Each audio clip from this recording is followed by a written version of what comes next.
You know, you know that exact feeling. You're at a gathering, maybe a professional networking event, or I don't know, maybe you're just meeting a friend of a friend for the first time. Oh, yeah, the classic setup. Right. And the conversation is flowing fairly well, and then they drop the ultimate, supposed to be easy icebreaker. Let me guess.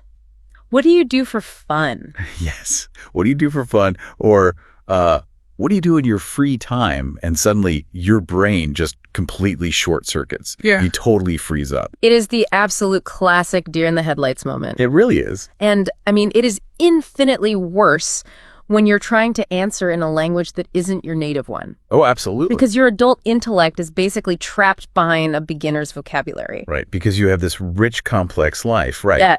But when that question hits, all your personality it evaporates. You panic and just grab the easiest words. Exactly. You end up giving this incredibly rigid, robotic answer like, I like sleeping, or I like food. Which is agonizing. It is. It's agonizing because you sound flat, but in the moment, you just don't have the linguistic architecture to express who you actually are. Yeah, you're just trying to survive the interaction. Pretty much. Well, for today's deep dive, our mission is to fix that.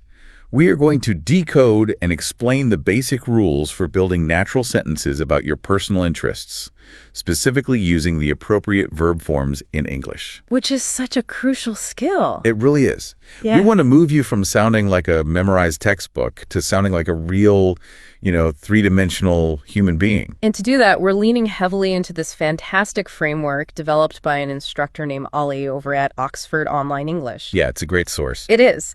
His lesson is specifically engineered to help English learners confidently navigate this exact topic. But what's so brilliant about it is that it's not just a grammar lesson. It is really a masterclass in the psychology of human connection. Exactly. Because talking about your hobbies, it's not just idle small talk to fill the silence. No, not at all. It's actually a highly strategic way to build rapport. I mean, it's how we find common ground with people. Completely. When you master the structure we're going to talk about today, you completely transform the dynamic of a conversation. You really do. You stop being like a student trying not to make a mistake, and you become an engaging conversationalist that people actually want to listen to. So to build that structure, we have to start with the raw materials. The vocabulary. Yeah. In Ollie's framework, he organizes the vocabulary of free time into a few core categories, which basically acts as your inventory. Like giving you a menu to choose from. Exactly. You have home activities, sports, social activities, and creative pursuits. Okay, but having a mental dictionary of words like reading or basketball or photography doesn't mean you can hold a conversation. Definitely not. Let's look at the absolute grammatical foundation that holds these words together.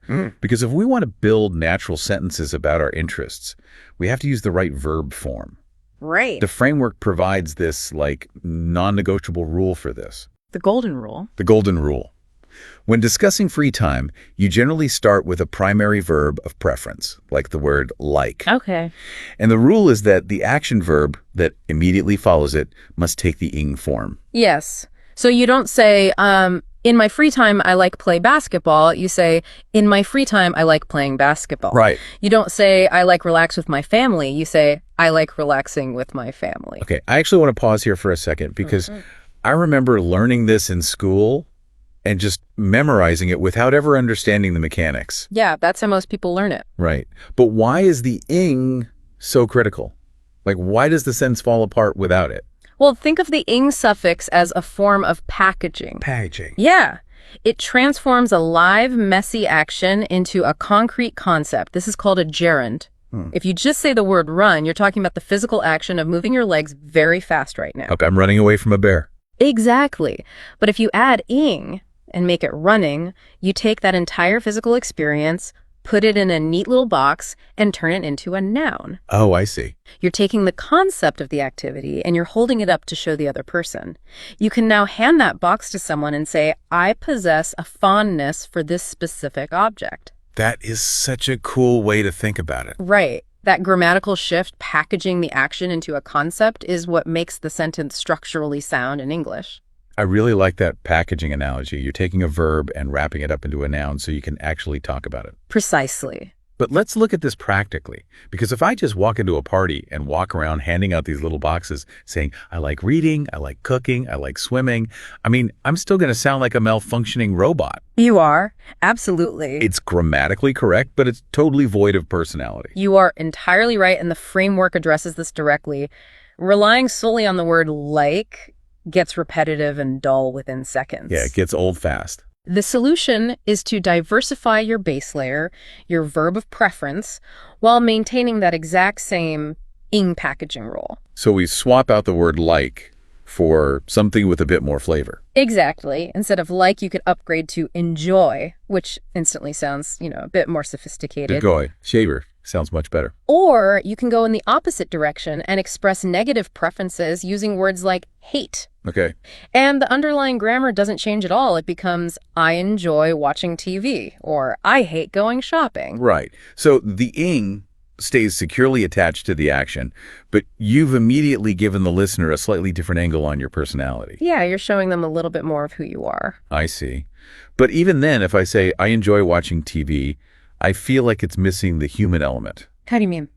Well, it still feels like a flat statement. Like, if I were saying this in my native language, my tone of voice would carry a lot of the emotion.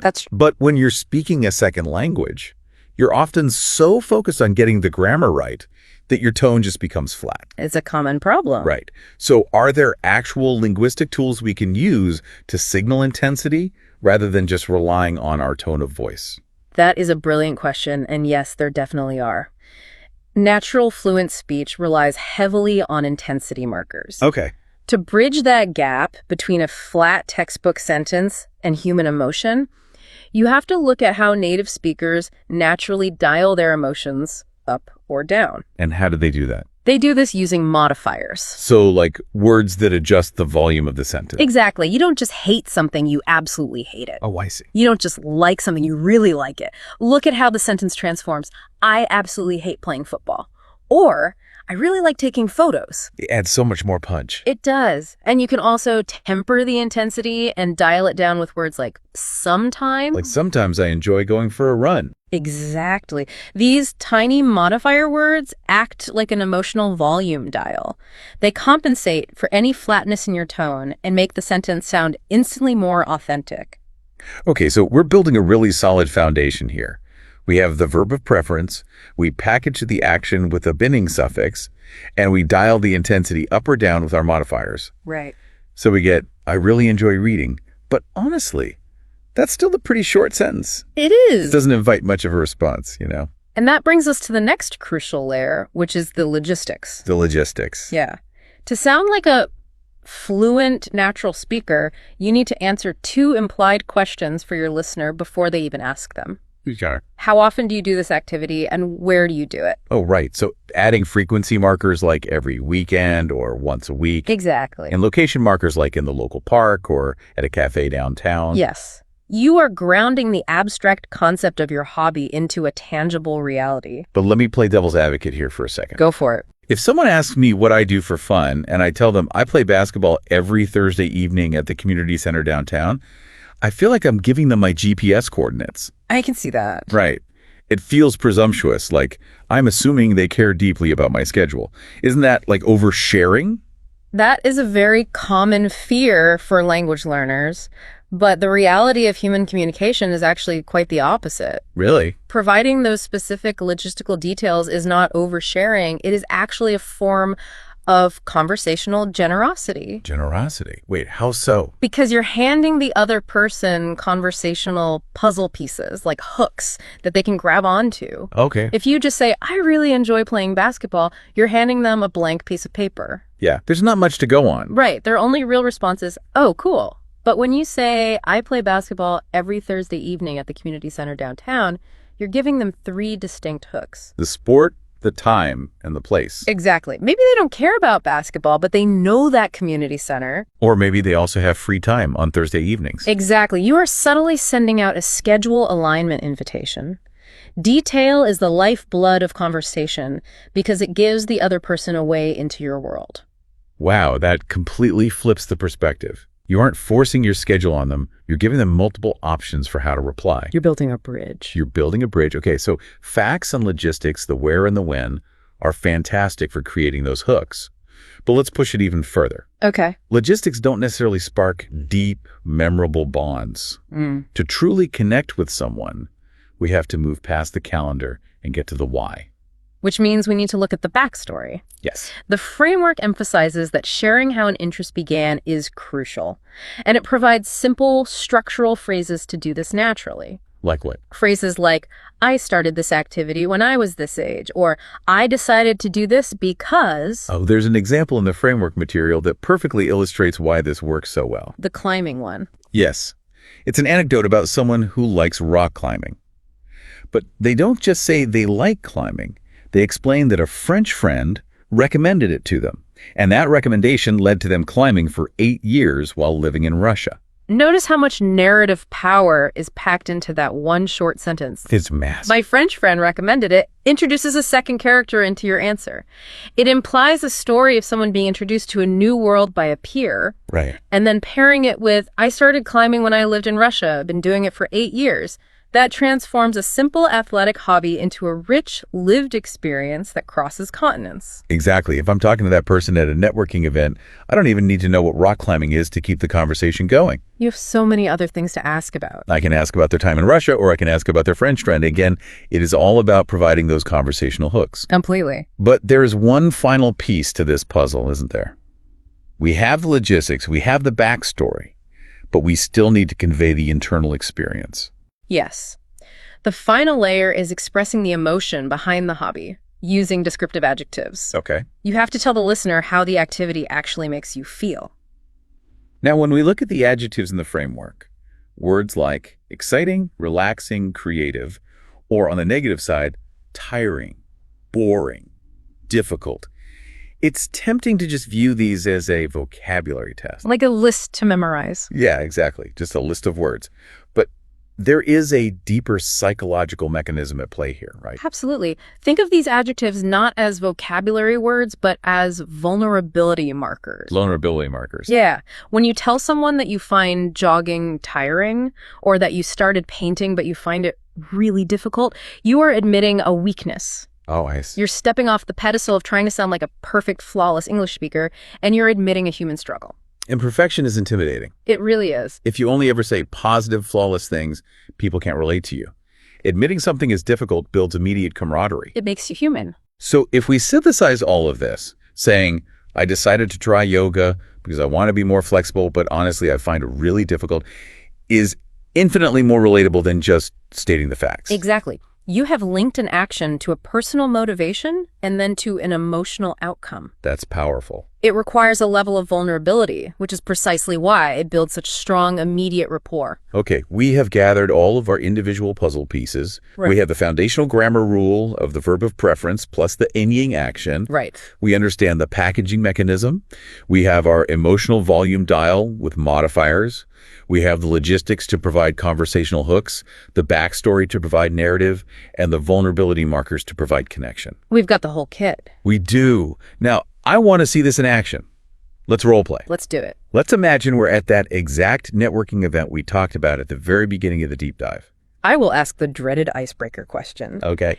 First, give me the basic, mathematically correct, but completely flat answer. Okay, ready. Hey, great to meet you. So what do you do in your free time? I like playing tennis. And scene. It's so bad. See, as the listener, I'm completely stuck. You gave me absolutely no hooks. I have to do all the heavy lifting to keep the conversation alive. It's true. Now let's run it again. But this time, use a master example from the framework. Layer in the modifiers, the logistics, the backstory, and the vulnerability. Let's try it. So what do you do in your free time? I really like playing tennis. I play every weekend in the park near my house. Sometimes I play with my brother or sometimes with friends. My brother actually recommended it to me because he loves sports and needed someone to play with. I didn't like it at first because it was really difficult and I felt like I was wasting my time. But now I enjoy it, especially when I beat my brother. It is like night and day. It feels completely different, doesn't it? Let's deconstruct why that second answer is so incredibly effective. First of all, the grammar is flawless. I really like playing tennis. Hitting that ing rule. Exactly. But beyond that, You gave me a whole narrative arc. Right. It starts by grounding the activity with frequency and location every weekend in the park near my house. That's the schedule alignment hook we talked about. Yeah. And then the backstory introduces a secondary character, the brother. Which is great. But the absolute genius of that response is the vulnerability. Yeah, admitting I was bad at it. You admitted that you didn't like it at first. You used the vulnerability markers. It was difficult and a waste of time. Which makes the eventual triumph at the end, beating the brother, so much more satisfying for you to hear. It really does. It has a beginning, a middle, and an end. It has sibling rivalry, struggle, and victory, all communicated in about 20 seconds of natural speech. It's highly efficient storytelling. Let's look at one more example from the framework just to show how adaptable this formula is. This one is about a creative pursuit, photography.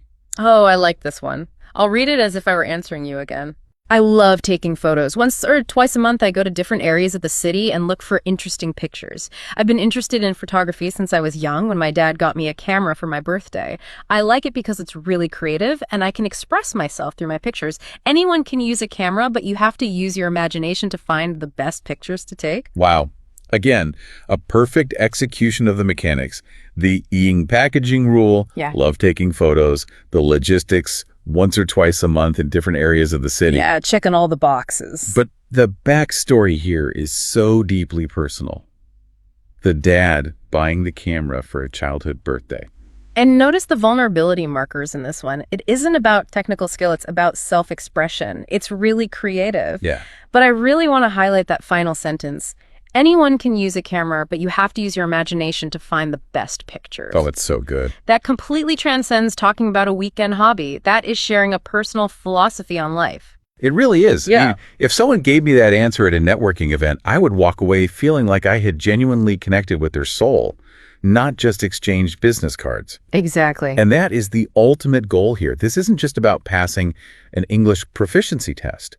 It's about giving yourself the tools to let your personality shine through the language barrier. Which brings us to a challenge for you listening to this right now. Oh, yes.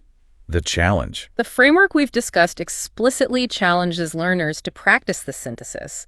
The goal is to be able to speak aloud for at least 30 seconds, seamlessly stacking these detailed sentences together. Yes. You have to build that muscle memory.